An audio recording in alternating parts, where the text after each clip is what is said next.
Main Street matters. Main Street importa. The Tulsa Global District, it's a community that I'm very proud of belonging. It's located at the east part of Tulsa. It's one of the 4 Mainstream America programs in the city, very entrepreneurial community in Tulsa.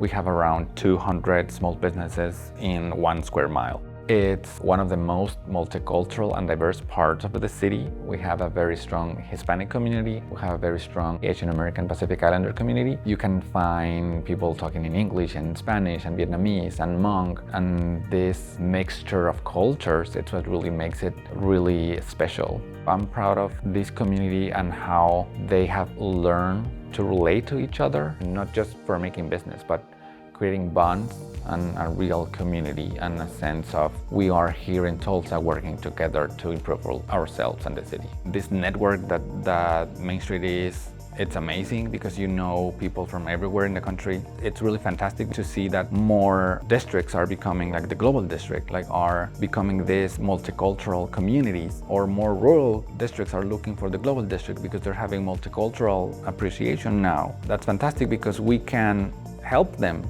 to understand because of what we did already. And this sharing of resources around the whole country, I think it gives you even a bigger perspective of how the solutions that we can bring to your own community.